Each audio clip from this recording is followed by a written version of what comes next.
We're live. Namaskar. Welcome to the Cārvāka podcast.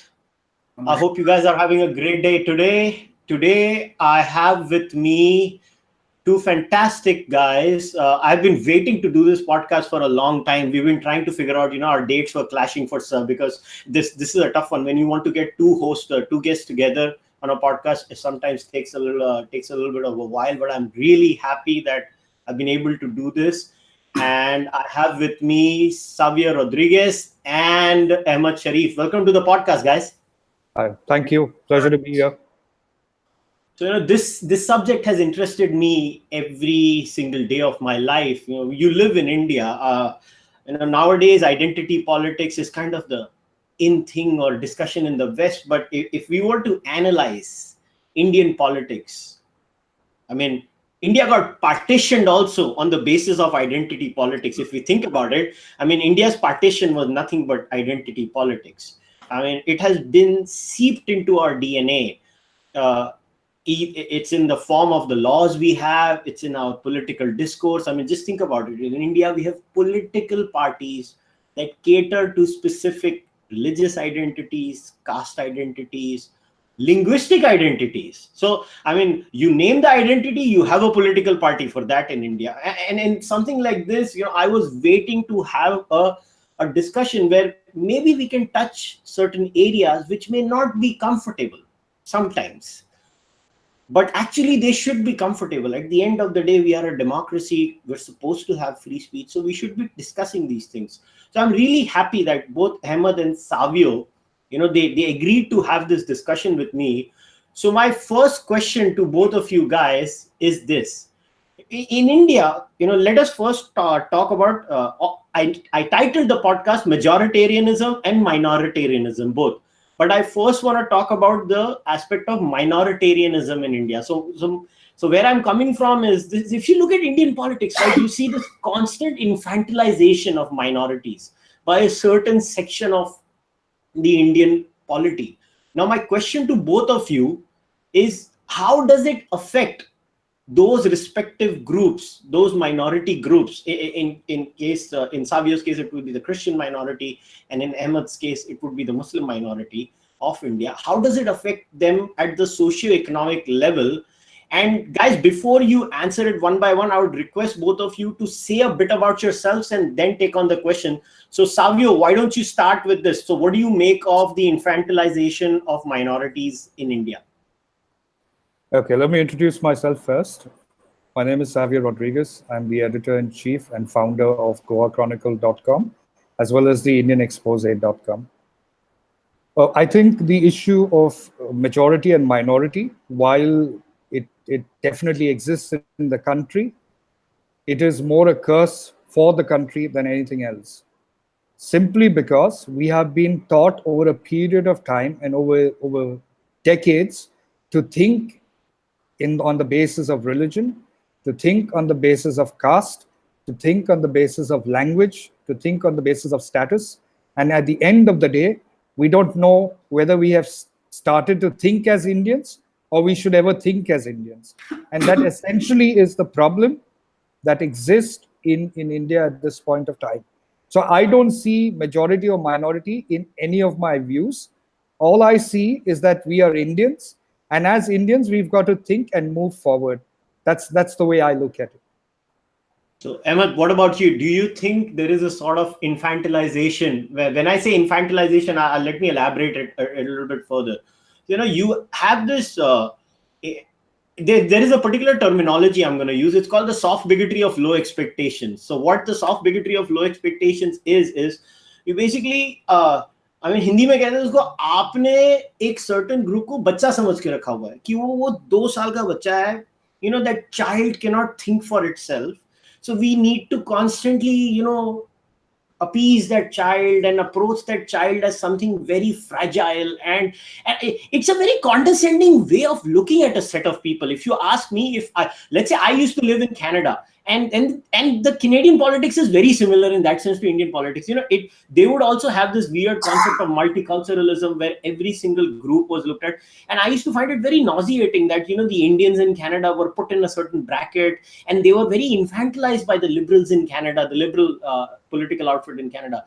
So Ahmed, first you start with a bit about yourself and then take it forward. Okay, hello everybody. My name is Ahmed Shariff, and I've been associated with the Indian stand-up comedy industry. And I've been kind of inactive for the past 3 years, just doing a day job. And so, Kushal, to answer your question, I believe in any multicultural society, there will be conflict.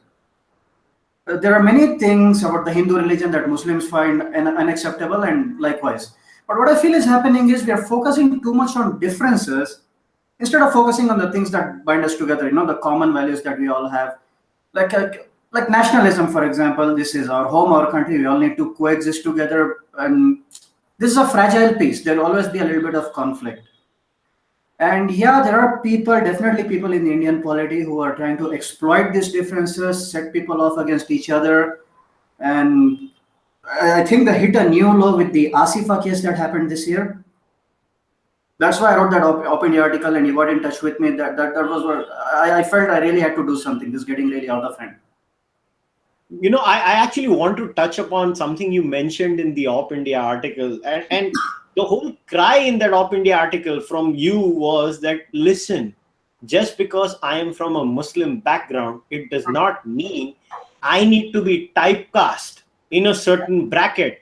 Yeah, your article for me was such a breath of fresh air. You basically were saying, boss, everybody who does not agree with your way of looking at the world does not make me a Sanghi or whatever you want to call me. I just don't want to be infantilized. And you were just shouting from the rooftop, which was basically, other than the two middle fingers up in the air, you were basically saying, leave me the fuck alone. I just want to live my life as a normal human being and a normal person. Am I right in characterizing what I could understand from your article? Yeah, can I just be seen as an Indian? Like, these people, what they do is, these identitarians, they break down aspects of your personality and use that aspect to play a game and basically get whatever achieve their selfish means. For example, the Muslim aspect of my identity. Okay, so I'm supposed to be a victim. Well, look at this Muslim guys. Look at this poor Muslim. Modi wants to kill him. Donald Trump wants to kill him. Look at his puppy eyes, this poor Muslim. But then again, the same people, I also become a villain in their story. Because, answer me this, what is that one aspect of my identity that could make me a villain, like an oppressor? What is it? Yeah, I don't know, because you refuse to be called a victim?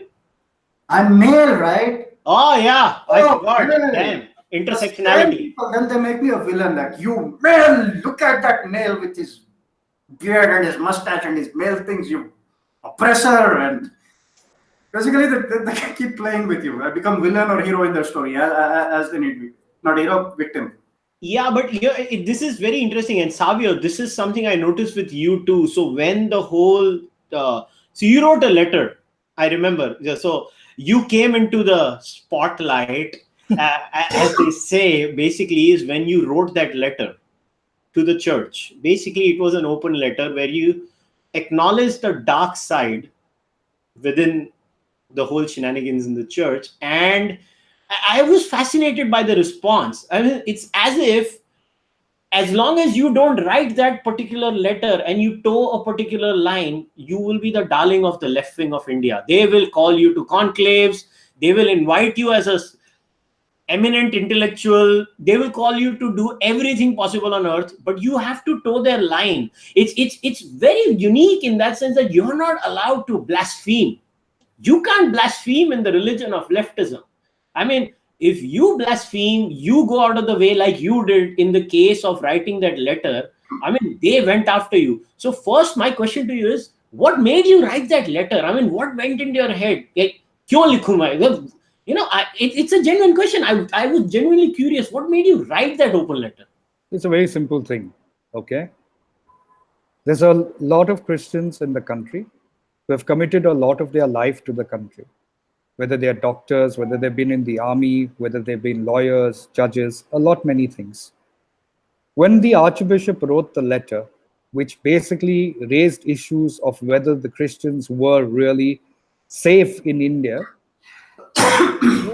you are taking out the situation that might exist in the country out of context and creating a fear psychosis. Now, I'm a Christian myself. I don't feel afraid of living in my country. I know many Christians who don't. Yes, there are some who fall prey to the propaganda around. But that propaganda cannot be used for you to measure the safety of your country, the beauty of your country, the freedom in your country. You can't do that. You can't question that. Because we are free men. My children go to school. My wife walks down the street as a Christian. We are living, as what many people would say, in a BJP ruled state. But do you think anybody in the BJP ruled state, whether he's a Hindu or a Muslim, could lay a finger on somebody like me? Or would they lay a finger on any other Hindu or a Muslim or a Christian?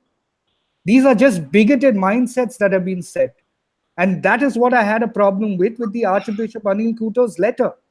Because you are dividing the people and you're spreading fear. Instead, what you should be doing is telling people to get out of the identity baggage that they carry of Christians, Muslims, and start thinking as Indians. Because that's what really matters. Because at a grassroots level, I would go to an Eid festival. I would celebrate Diwali. I would go into a temple and pray with the Hindus. What difference does it make between all of us? We're all one. It's the nation that comes first. So when I did do that letter, and there was a backlash from many in the Christian community, I didn't care. I didn't care because for me, India comes above my religion. And it has always been that way. So when you make a statement like that, and if the Archbishop even does it again, I will write another letter to him and even probably take out a protest. Because you can't be doing that. You can't be spreading fear in a country, in a set of people that have constantly lived harmoniously with each other. And that is the problem I had with that letter. You know, you've touched a very important point. You just mentioned something that, you know, you as a Christian, you would go and celebrate Eid and Diwali, and, you know, you would celebrate Christmas too. Now look at me. I am a open atheist. Now, all my friends, most of them, I think one or two, other than one or two, are all, you know, theistic. They are all theists. Now, I have never had problems going to, if there is a function in their house, they would call me over. I would go. I have no issues. I may not personally believe in their truth claims, but that does not matter, because for me, my humanity, my innate humanity, my respect for the other person and my relationship comes first all the time. Correct.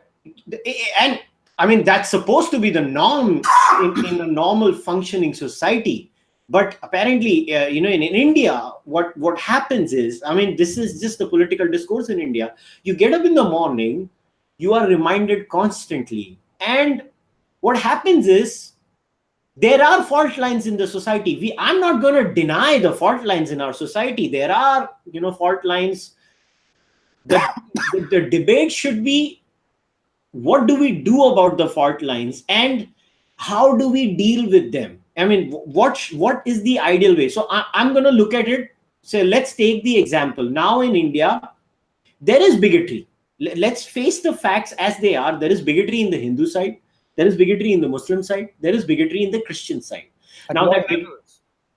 Exactly. That's what I was trying to get at. So if we were to discuss that bigotry, the first question that should have been coming in our head is, it's at what level and what do we do about it? So let's say, Savio, if you come across a bigot from a Hindu side or a Christian side or a Muslim side, so what would be your reaction to that and how would you deal with it? And Ahmed, I want you to take it after Savio is done. Okay, it's a very interesting question, and I normally come across a lot of people that are very strong in their religious affiliations.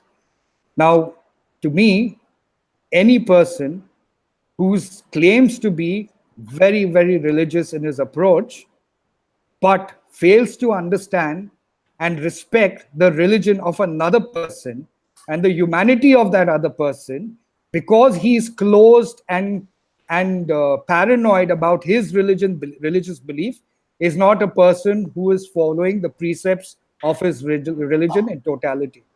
He's actually somebody who thinks he has understood his religion, but has not understood the real purpose of a religion. Because every religion that does exist, whether you accept it or not, whatever be your views, the purpose of a religion is to bring a community together in one thought and to derive a spirituality out of that religion. The problem is some people get so lost in the religion that they forget the spirituality and they forget the humanity of the other person. And if you think by telling somebody, oh, you must not go to the church, or you must not believe in the idols of Hindus or the rituals of the Hindus because they are demonic, or you must not believe in what the Muslims do because it's different from your religion, then you, my friend, are not following the precepts and the tenets of your own religion and your own spirituality. And most importantly, you are not being human. And that's the problem when people get bigoted. So when bigoted people come next to me, I avoid them or I kick them in the nuts. That's what I do.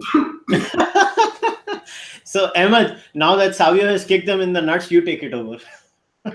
The thing is, Islam does not work like that. It is an unabashedly monotheistic religion.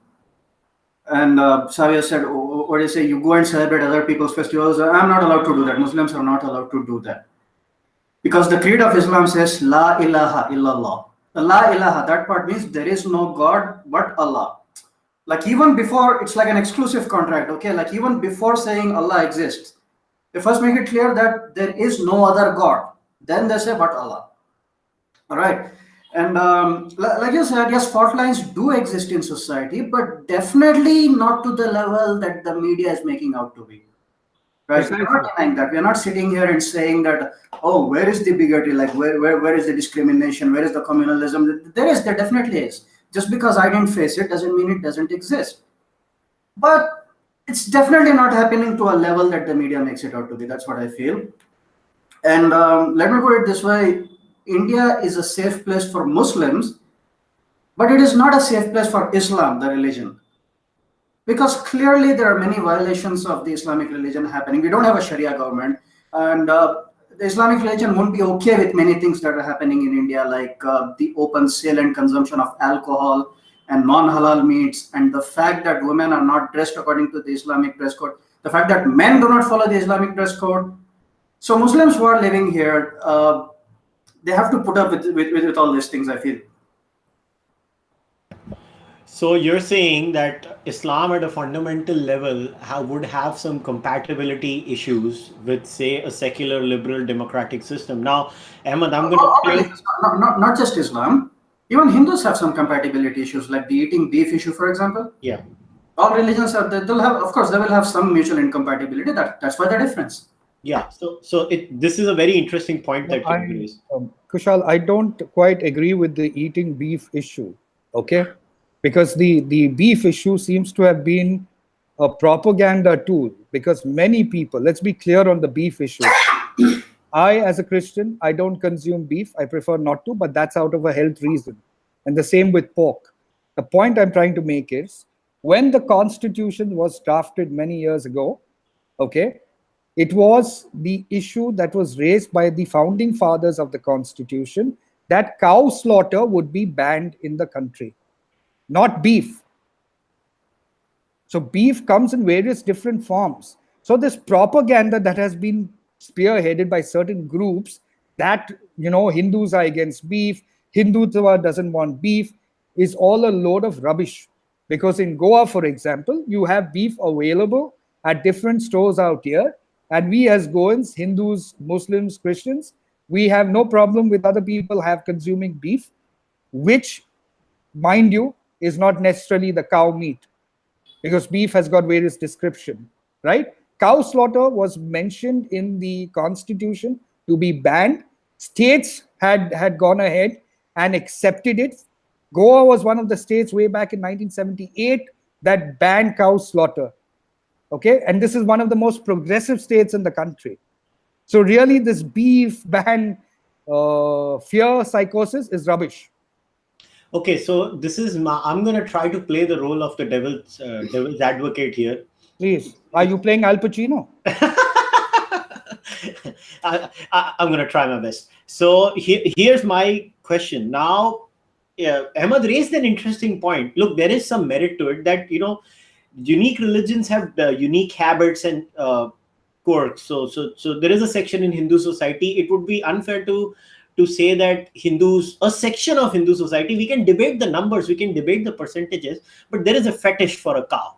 I mean, there is a cow fetish. I mean, I as a Hindu, I don't think it's a fetish, Kushal. I think that's the wrong word to use. It is an obsession. I mean, I as a Hindu, I'm saying it's a religious love for the animal that has come out of the relation with the religious beliefs that they have. So it doesn't come under a fetish, because me or anybody else having another fetish is a psychological disorder, really, if you go to see what fetish is. But here there is a genuine respect.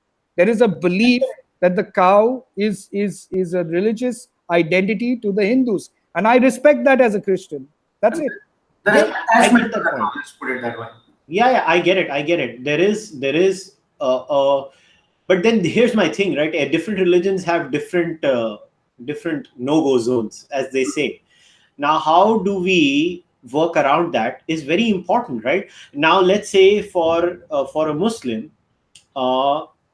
they have different reasons for not eating pork. Yeah. Let's say if you go to the United States of America, people, you can't eat dog meat and cat meat because they have their own, they have their own rules when it comes to, they think the dogs and cats are like their pets, and because they are pets, they have a heightened sense of consciousness according to the American thinkers. So they ban cows, they don't ban cows, but they ban the dog and the cat. Now in India, obviously, with Hindu philosophy and Hindu religion has always had this interrelationship with the cow. But I don't want to get into that. What I want to get into is something related to what Ahmed has raised. Now, there are exclusivist claims. Like Ahmed clearly said, there are certain claims like Islam makes that, this is the only God and that is the only prophet. Now, having said that, it doesn't change the reality that we live in a multi-religious, multilingual, multifaceted society. Now, the only way we can figure out in all of this, and Ahmed, first you go for it, and then Savio, I want you to answer it, is the only way we can figure this mess out is in a secular democratic system. What worries me at times is there is this hardline sentiment in India.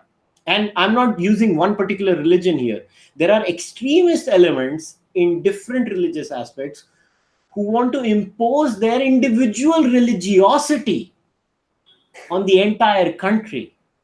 That worries me. So at times, I'm not saying it's a serious like red alert situation.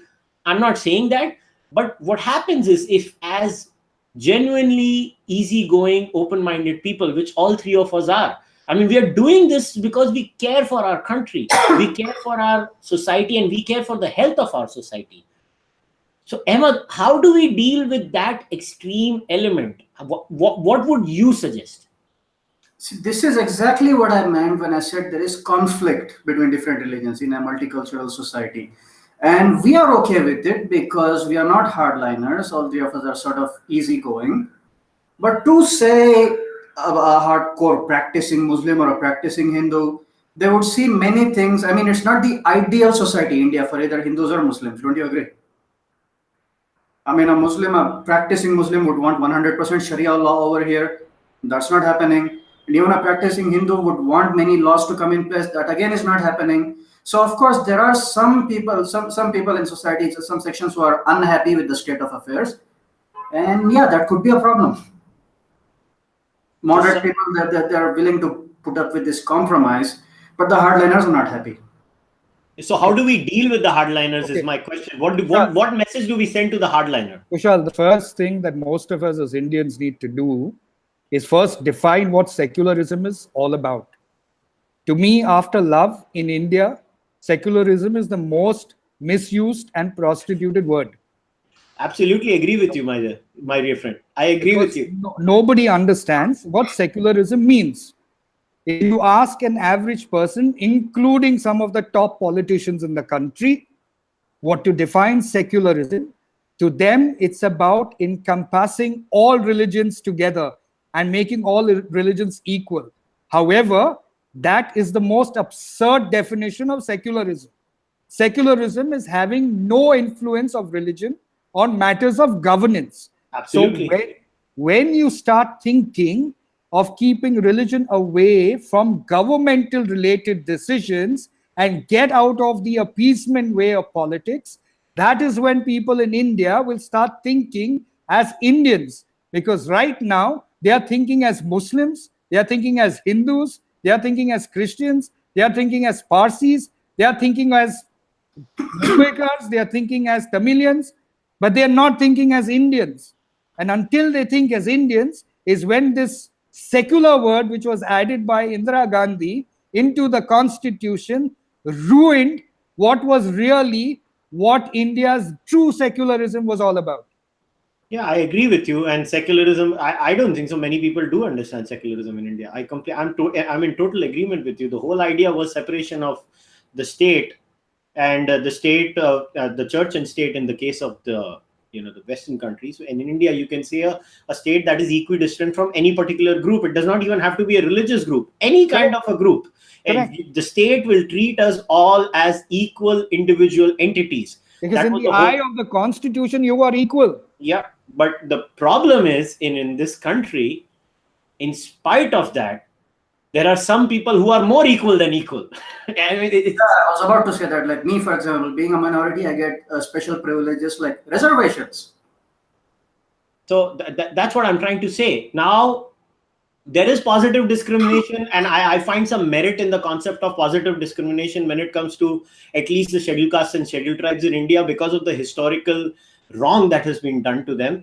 That's my view, and people can disagree with it. That's fair, and that's what a democracy is all about. But what scares me sometimes is that I take pride in the fact that in the last 70 years, India, in spite of its own hiccups and our ups and downs, we've managed to stay a democracy. I mean, just look at our neighbors, up north for us.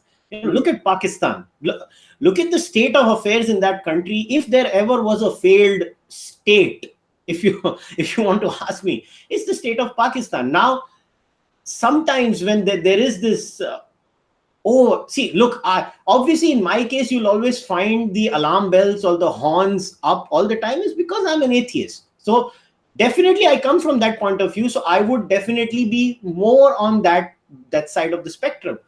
But what I find lacking, now let's take the media discussion, for example. You can pick any news channel for that matter. It does not matter. I don't even want to take names of news channels. But let us look at discussion today in the media, because if we look at it in a very non-partisan way, people get influenced by watching news. Yeah. People get influenced by watching or reading newspapers. People get influenced by these things.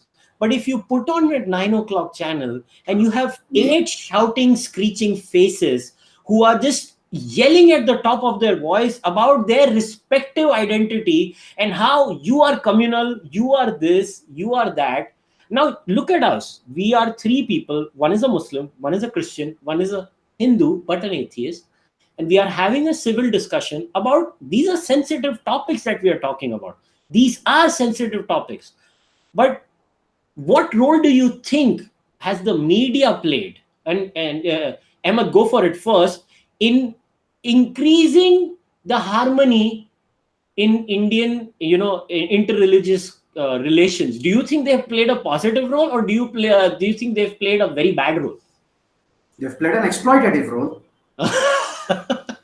You want TRPs, all that drama, those screaming people. It's good for business, right? Yeah. And since you said we have 3 people from different communities sitting here, saying that is not enough. You also have to focus on what kind of community members we are. I mean, we are not hardliners, right? I mean, if you're living in a multicultural society, if you're coming to a melting pot, you have to melt a little. And I believe all 3 of us, we have the mental maturity to not take a hard stance on things, and we are tolerating each other. And the word itself is a little interesting. Tolerate. Don't you think that's a little insulting? I don't think toleration is the answer. I don't tolerate y'all. I have mutual respect for you. Exactly. I have reciprocity. Because you respect me, I respect you back. I actually don't believe in tolerance. Tolerance is the most condescending thing. It's like, you're at the dinner table and my wife tells me, hey, I'm tolerating you. I was like, what? Exactly. Like when you're going on a date, you don't tell them, okay, I'll pick you up and tolerate you for 3 hours. That's not done. No, but why is this word tolerate coming up? Because tolerating some things that are unacceptable to you because of your religious identity, right? I'm sorry, what was your question? We went off on a My question was, what do you think is the role of the media? Do you think they've played a positive role or negative role, or it's a bit of everything? They play whatever brings in the money. True. That's why I have stopped following these legacy media outlets, news channels and newspaper and everything. I'm following independent YouTubers and bloggers. I feel they are not so much motivated by money. They're doing something different. And what it is that they're telling the truth. It's become a rarity these days. So I'm following these people these days and they're doing a way better job, I feel. I mean, let's face it, people weren't even aware of our identities, Muslim, Hindu, Christian, until these people pointed it out. Otherwise, we're just Indians. Savio, go for it. Well, I come from the media background.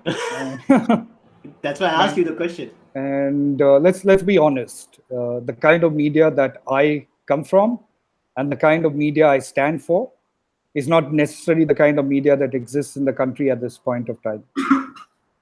Not to say that they are doing it because they have, any malice, but it's a business to them. Okay, and because it's a business and because they run it as a business, they're going to drive it on what drives money. So whatever they are doing is driven by the fear factor or the information that they are putting out. Now, for us, when we started it off with the purpose of trying to bring the truth out. And that is what journalism of truth is all about. And we make no money about it, but that's all right because, God's been kind and the other businesses do pretty well. The point is today, this country needs to not solely depend on what the media channels are telling you, what the WhatsApp messages are telling you, what the Twitter messages are telling you, what Facebook messages are telling you.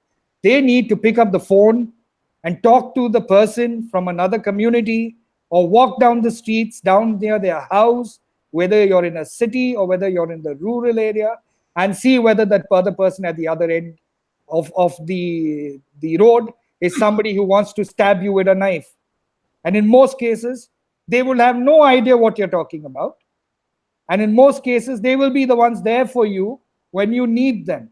So this fear factor that has been created is created primarily to break India.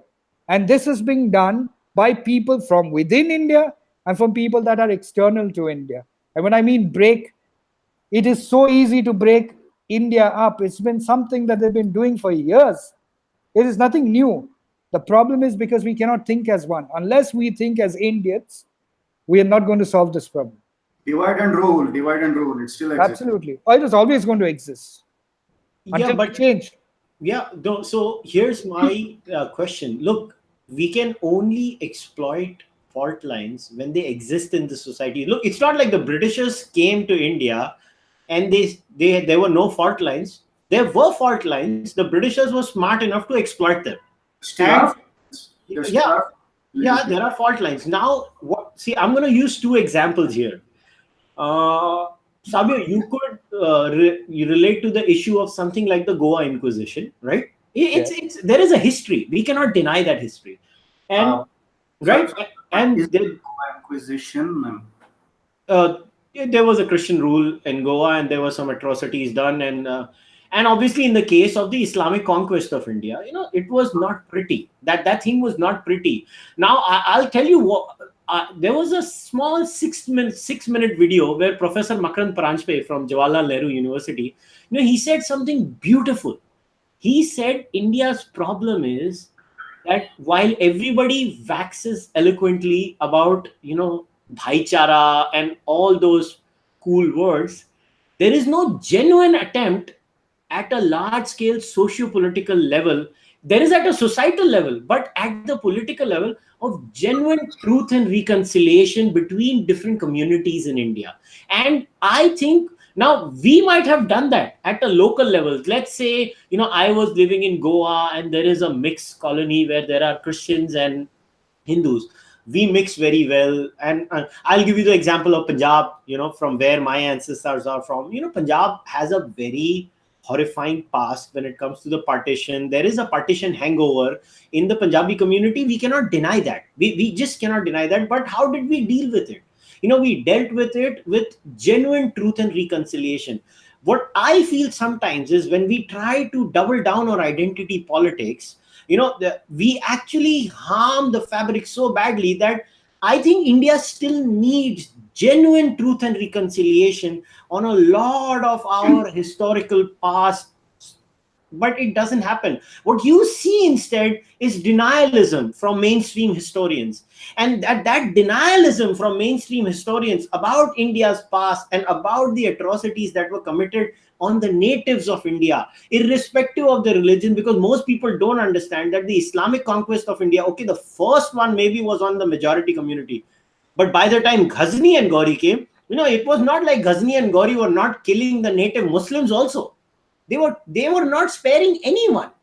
So the point is, when we deny the history, where recently, you hear weirdness like Aurangzeb was a great man. What was so great about Aurangzeb? And then what happens is, there is this weird feeling in India where if I talk about the Islamic conquest or the Goa Inquisition, I automatically am going to take that hatred out on the current lot of Muslims and Christians in India, which is so insulting to me as a Hindu. I feel insulted that the mainstream historians of India think I am some kind of a psycho. I mean, I always use this example. Our history textbooks say the Britishers did bad things to us. They did. Every state's history textbook is agreeing on one thing at least: the Britishers were bad. Now, does a gentleman from England come down to India today? Do we go around saying, "Oye, Angrez, idhar aa, तूने क्या किया मुझे, चल मैं तेरे को मारता हूं"? We don't do that to Britishers today. We forgive them. They had nothing to do with what their ancestors did. And the same logic applies to anybody, whether it's a Muslim or a Christian or a Hindu. Now, how do we deal with this conundrum, the conundrum of denialism of our past and accepting the past and then going to the genuine step of truth and reconciliation? So go for it, Ahmed, first. Okay, see, I'm from an engineering background, so I don't know much about history. But I'll talk about the present, what's happening. Like you said, there's no large-scale attempt from politicians to keep people together, right? Because, you see, they're selling fear. I'll give you an example. Not far from where I live, there used to be a puncher shop guy. I even mentioned this in my opinion article. Like, he used to throw nails on the road just so that tires would get punctured and then he would get business. See, that's his idea of business development. And politicians are doing the same thing on a national level. They are selling fear to the minorities. Like, oh, this Brahmanical patriarchy is trying to kill you. They want to oppress you. They want to... Then people are scared. They're like, oh, what do I do? Who do I go to? Come to me. I'll protect you. Give me the votes. So you understand what is happening. And to draw another parallel from this, same thing is also happening with feminism. Right? These male feminists, they spread this exaggerated narrative of how all men are rapists, all men are molesters, everyone is oppressing you, everyone is out to get you. The girl is like, what do I do? Come to me, dear, I'll protect you. So this is what's happening.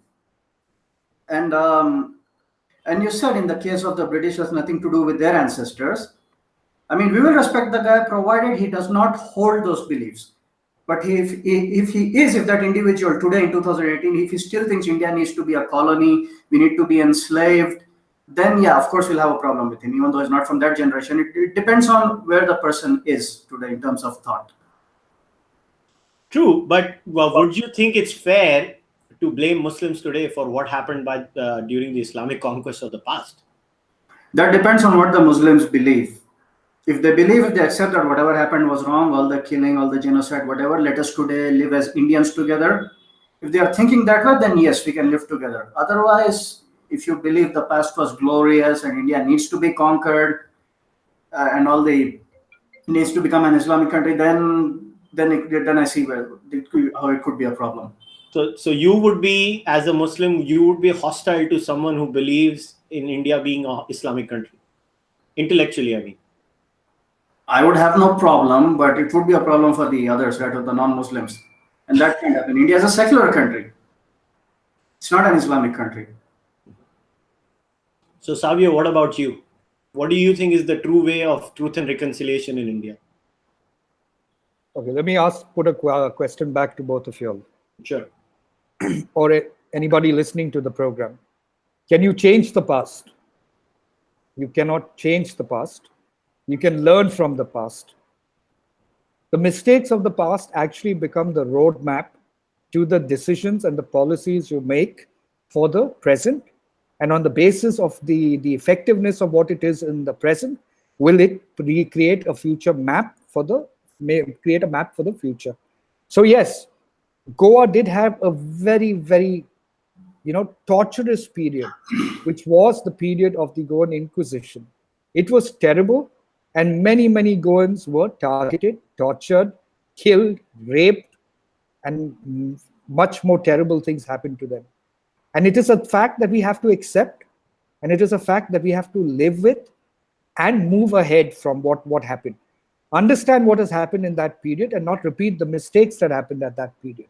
So should we go out and beat every Portuguese that was a part of it in terms of ancestral, or go to Portugal and beat them up for what happened? Absolutely not. But should the church apologize for what happened during the Inquisition? Yes, it should, because it has apologized for other inquisitions that had happened in other parts of the world. So in that context, the church inquisition that happened in India, in Goa in particular, there must be an apology from the church on this issue. But it doesn't mean as an Indian, I should go and beat up the Portuguese. It doesn't mean that at all. You're going to have a past. Every country is going to have a past. There's going to be good, there's going to be bad. The question is, can we take the past and make a better present and even better future? That's really what it is. You asked a very interesting question, that can we do something about our past? In India, we have actually, because when the Congress is in power, Aurangzeb becomes a good guy. When the BJP is in power, Aurangzeb becomes a bad guy. So we have managed to change our past in India. We have attained the fine art of, I remember this very interesting speech. Once I was listening to Professor R. Vaidyanathan. He's a professor in IIM Bengaluru. Yeah. So he had a very interesting take. He said, in India, present is certain. Future also, we know we are going somewhere. This is the only place in India where there is a debate is on the past. When some HRD minister comes, Aurangzeb becomes a nice guy. Then another HRD minister comes, Aurangzeb becomes a bad guy. Do you know why that exists, Kushal? You said that most of the politicians continue to toe the line of divide and rule. I'm saying you want to change the way people think, change the politician. Put in a younger lot that think in true meaning of secularism, not the guys that exist right now. Because as long as these clowns continue, in some cases, you're going to have divide and rule existing. And that is going to affect your textbooks. They're going to do whatever they think is right at their seat of power. So as you rightly said, past is always decided by who is in government, deciding on what past to put. And that's going to happen. But you have to bring about a change in the political thought, and that can only happen by the younger generation. And that's the aim, to get the younger generation to think Indian and stop thinking on the basis of religion and caste and whatever else you want to think about. Just wanted to reiterate a point I made earlier and add to something that Savio said. Like, today we do not go around beating Portuguese people. No, we don't, regardless of what they did. But if some Portuguese guy today comes to Goa and says, "Hey, tum kala log hamari juti ke niche rahega," then he deserves to be beaten up and thrown out. No. Otherwise, maybe he's just here to chill in Goa, drink, smoke weed, whatever he wants to do. So yeah, if you're here to do that, if you're here on peaceful purpose, then yes, stay, buddy, you're welcome. No, let me give you an example. Because I have a Christian sounding name, because I come from Goa, there is an association with my ancestors being from Portugal. Okay, I don't even know what my caste is. I don't even know what my past ancestral Portuguese lineage is. Because my parents never thought it was necessary for me to know about it, because they didn't believe in caste systems. They didn't believe that I should be growing up as a Portuguese person, but as an Indian. So the point is, when you start thinking in your head where you want to be and who you really believe yourself to be, then you will be an Indian. If you think you're a Portuguese and you're here in Goa, then you decide, okay, I need to take a Portuguese passport and I need to go to Portugal because, well, I can clean the toilets in Portugal and it's so much better for me over there, though it's a very respectable job. But when it comes to doing it back here in India, you have a problem with that. So the idea is respect your motherland. Today, there are many, many Indians, many Goans who love Goa, even though they are living outside of Goa. The NRI people who might have been taken Portuguese citizenships as well, because they were forced to leave. They were forced because the economic situations in Goa are not very conducive for them, or in India at that point of time, for them to grow. So today, if they come back, they will come back, with so much more pride to do something for the state and for the country. Today, there is no shame in what they have done. My dad grew up in the Middle East and went through a lot of work. Jobs that were probably considered to be menial now. And today, look at where his kids are. Educated, doing well, spread across the world. So we've gone through that. Indians have gone through it. Goans have gone through it. We have seen the worst. But if we start thinking that we are submissive to the world and the people of the world, we will continue to remain submissive. The idea is it is important for all of us, Indians living all around the world, to come back and contribute to your motherland and to take it to the area of glory that this country can rise to unitedly. All right. Respect your motherland. Respect your motherland if it is worthy of respect. And I feel India... Sorry, I don't understand that. What do you mean by worthy of respect? It is worthy of respect, because I also lived in the Middle East. We lived in Saudi Arabia for 11 years. I lived there for 22 years, by the way. 11 years. And we couldn't wait to come back. We like it here. Correct. It was as bad for minorities as the media says it is. You and I, we would have flown out forever ago. Absolutely. Our motherland is worthy of respect. Correct. That's what we agree on. Okay, so what I'm going to do is, now we've already been chatting for around 15 minutes. So I'm just going to take a few questions. People are watching this live. They have asked a few questions. So let's just take a few questions from the people who are watching it. Okay, somebody has asked, I don't know why, every freaking minority in India, this question has to be asked.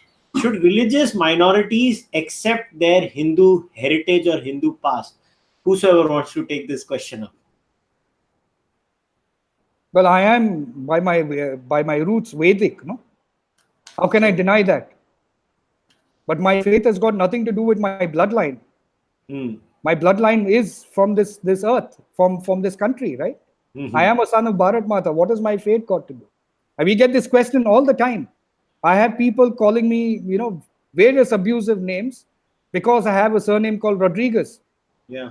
I mean, what difference would a Rodrigues make compared to, say, a Mehta, who has no love for the country, no love for his motherland at all? Absolutely. So I think these kind of bigoted thoughts, they need to roll it up in a paper, put it into the toilet and flush it down. And if they can't do it, I'll do it for them. No. I'll do it. I'll do it in the first way. And that's why I wanted to ask you this question. And good you have given this response, because, at the end of the day, if you belong to the non-Hindu community of India, and to me, the Hindu identity is not a religious identity. As far as I'm concerned, it's a geographical identity. It's not even a freaking religious identity. So technically, all three people chatting right now on this podcast are all Hindus, according to me. I've said it also. Yeah. So I don't get the fucking fuss about it. But it's always, the stupid question is always asked. The moment you have two minority representatives, or they don't even think like that, but they are forced to answer this question. So good you gave that answer, Savio. So Ahmed, somebody asked this specific question to you. Okay. Are you a practicing Muslim? I don't know what the fuck a practicing Muslim means too, but I don't know. I'm just repeating the question. And what is your opinion about the whole LGBT movement? How we have just decriminalized it. I mean, and what are your views on the All India Muslim Personal Law Board opposing it? I'm not a religious person, not very religious. That's all I like to say on that. As for LGBT, the issue, it is clearly not compatible with Islam. And the All India Muslim Personal Law Board expectedly, unsurprisingly, would be unhappy with it. Because homosexuality is haram in Islam. It is what it is. Yeah. And I find it very weird that these LGBTQ people these days are actually aligning with Islamists. Why? I mean, these people, they'll throw you off the roof first chance they get. I cannot answer that question. Only the LGBTQ community can answer that I question. mean, you're looking at two mutually conflicting ideologies. How do those two even go together? Homosexuality is forbidden in Islam. Fair enough. Yeah, it's true. I get what you're saying. All right. This is another sensitive topic in India. I'm going to weigh in first, and then I'll then you guys can weigh in too. So because this question was to all three of us. So what do we think about conversions? Especially there is this whole, conversion industry in India going on. So here's my view. Any religious conversion that happens voluntarily out of your own free will, you can jump into whatever religious will, or you can become, someone like me who has no faith at all when it comes to in a supernatural deity. The key is it has to be based out of your own free will and your own decision. It should not be, you should not be coerced. A lot of times in India, a lot of conversions are coerced by fraud or by some other method like force. That is something I'm not in favor of. And anyways, I think in most states in India, that kind of conversion is considered illegal anyways. So that's my view on conversion. Now, Savio, you can go for it, and then Ahmed, you can follow up. Any form of forced conversion is not acceptable. It is illegal and should be stopped immediately. All the evangelists coming into the country, all the Christian evangelists, all the NGOs that have been in the country, their sole purpose is to bring about a conversion of Hindus and Muslims to Christianity. But this is not necessarily that is coming out of the Catholic Church, but it's coming out of the new sects that have built coming out of Christianity. The believers, the Jehovah's Witnesses, various other people. Now the point is this. Many people who choose to convert out of a spiritual experience, there is nothing you, me, or anybody can do about it. That is a choice that they make. But most of them are not necessarily that. Most of them are actually lured into the belief that something better will happen to them because your religion has not been able to give you that good. Now, who are we to decide that unless the government creates stronger laws and there is a proper discussion with all concerned people? Today, you have evangelists coming in on tourist visas and then trying to propagate the religion. What do you think happened in the Andaman Island to that young man? Now, what business did he have trying to go to the island where there were tribals? Are you going to teach them what Jesus is? Do you even know who Jesus is? What did Jesus stand for? Is it the name Jesus? His name was not even Jesus at that time. Jesus is the English version of his name. So what really was the message of Jesus at that time? To go and convert tribals, telling them that every God you believe in is wrong and Jesus is the salvation. Is that the message? And that's the reason why he got killed. And then you create an atmosphere that of danger, that people, evangelists coming in are being targeted. Of course they're going to be targeted. You're going to come, let's try it with a Christian, right? Go to a Christian, let a Hindu go to a Christian inside the church or a chapel and say, Christ is all rubbish. You think the Christians will leave him? Absolutely not. So why charter those territories which are boiled on religion? Because religion is just a map. It is not the doorway you walk, which is spirituality. Learn to find your God within you first. Then look at religion. Learn to see the humanity in you. All right, Ahmed, what do you think of fraudulent conversions or conversions as a subject per se? Obviously, from a guy named Ahmed, you would want the Muslim perspective on that, the Islamic perspective. No, I want your perspective. I don't care about the Islamic perspective because honestly, I've read the Quran. I know the Islamic perspective. Okay, now for our viewers, I'm saying Islam does encourage conversions. Muslims would want as many people as possible to come into the fold of Islam. But fraudulent forced conversions, what's the point? It's fake. Like you might force a guy at knife point to say the kalma, to say that he's a Muslim, but you know he's lying. So what's the point? Well, it's just a numbers game, I guess. Yeah, no, it's not even counted as a number if you think about it logically. So what's your take? So are you comfortable with this form of conversions, fraudulently done, or what's your personal take on it? Man, I'm just a guy living in Bangalore, waiting for Game of Thrones season 8. I don't want to get involved in all this. Should not be forced into anything, conversion or whatever. Just do what makes you happy. Yeah, I get it. I think that's the stand of most people in India. I have a problem with the words forced and coerced. That shouldn't happen. Yeah, I agree with you, and this has been, and this is the crux of our problem in India. We have this Operation Olympics in India, and on the Operation Olympics scale, there are different medal holders. So globally, let's look at India. So you just look at the way we look at. So if there is a riot within the Hindus, and it's a upper caste, lower caste riot, so immediately they'll make sure that the whole caste patriarchy or the caste hierarchy is mentioned. But the moment there is a Muslim and a lower caste Hindu riot, they become Hindu. Then they are not Dalit. Then they become Hindu, and the Operation Olympics gold medal goes to the Muslim. Because obviously when it comes to the table of oppression, Muslim is far more oppressed. And by the way, Savio, let me tell you, in their worldview, definitely Muslims are far more oppressed than the Christian also. So if it's a Christian and Muslim riot, they will say, poor Muslims were suppressed by Christians. I don't know. Muslims have convinced, at least the left is convinced the Islamism segment worldwide has convinced the left that they are the most oppressed people on planet Earth, which I find fascinating. You cannot generalize like that. Look at the individuals. I'm Muslim. I'm supposed to be oppressed, but I know Brahmins were like lesser than me. I'm better off than most Brahmins because of my financial conditions, my education, whatever. So let's not generalize like that. Let's not put people in baskets. If you're doing that, these SJW, social justice warriors, they think they are fighting oppression and racism and communalism. No, that is racism, communalism, and Operation Olympics. Yeah, it's sad, and that was my whole point, and it crushes your individuality. I always say this, that I am a Hindu or Savio is a Christian, and you are a Muslim by pure accident of birth.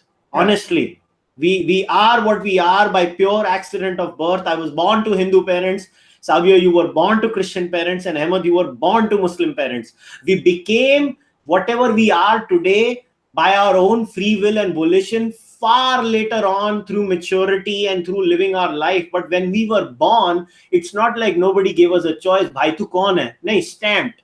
You are this, you are that, and I want to get out of it, but no, they bring me back in. I want to get out of it, but no, they don't learn. So it's a constant struggle in India, and especially in a country like India, where we add to the mix caste, linguistics. I mean, I sometimes feel मतलब कुछ रह भी गया क्या India में? मतलब we have everything. We even have a problem with food. I think long run down the line, I definitely feel there will be a political outfit in India that will start talking about food as an issue too. I mean, I'm sure about it. We will have a political outfit that supports idli and masala dosa. And then there will be a political outfit that will support butter chicken. I will vote for the party that supports butter chicken. That's a separate issue. But that's how we are going, and the way we are spiraling, it scares me at times. It scares me because I genuinely care for my country. I care for my country and I care for my people. And I don't want to live in this constant state where I'm reminded what my identity is. I want to get over, the whole identity politics.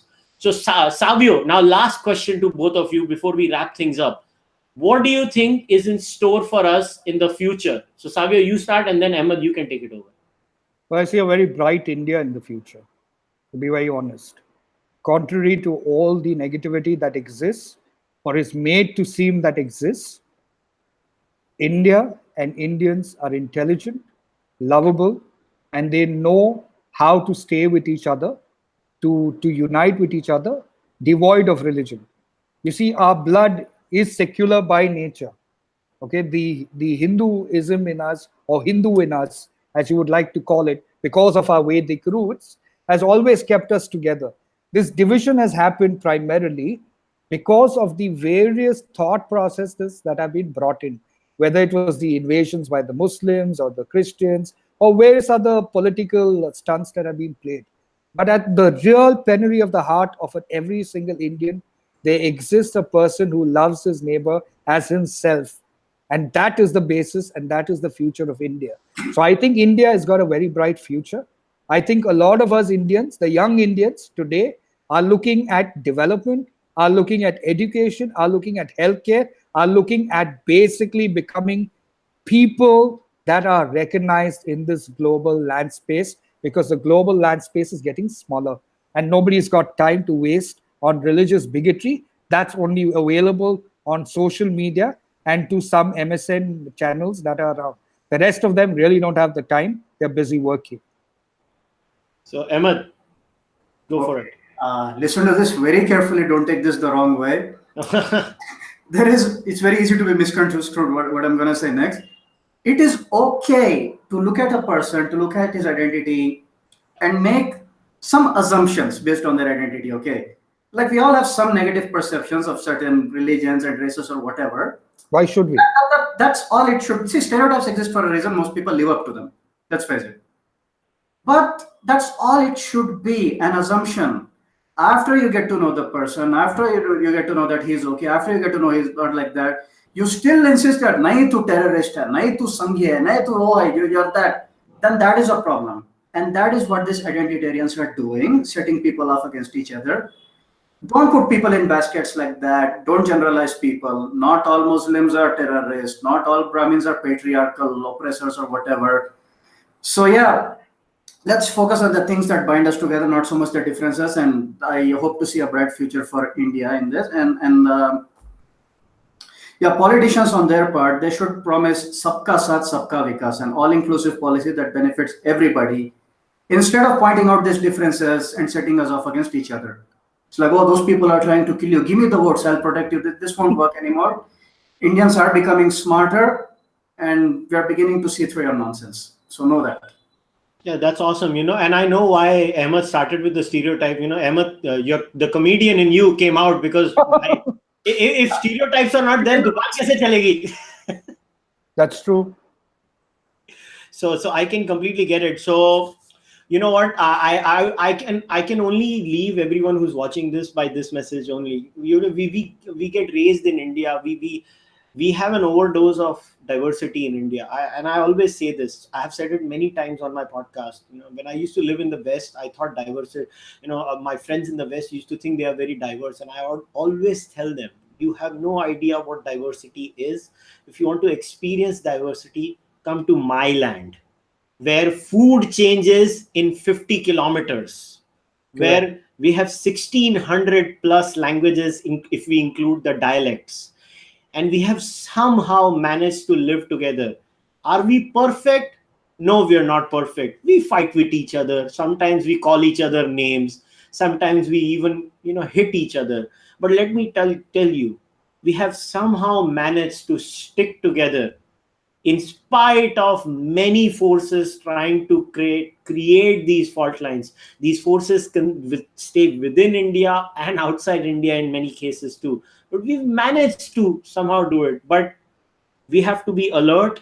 We always have to look at each other as individuals first.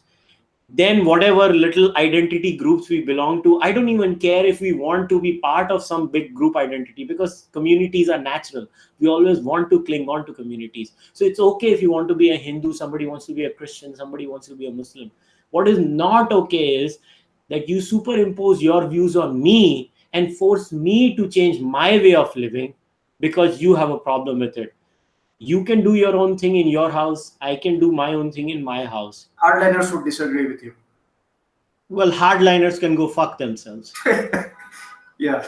So that's my answer to them. So on that note, I really wanted to do this podcast, and I'm genuinely thankful to both of you, Ahmed and Savio, that it gives me hope when three of us from different religious backgrounds can sit, or in this case we are sitting via and chatting via this beautiful medium of podcasting and video broadcasting. We can, I think we discuss sensitive issues. Yeah. The mainstream media does not talk about these sensitive issues, and in spite of having these sensitive discussions, there was no swearing, there was no attributing motives towards each other, there was no ja main tere se baat nahi karta, tu mera dost nahi hai abhi. We did not do that because we did not attribute any malice. We knew, all three of us, we just want a better India.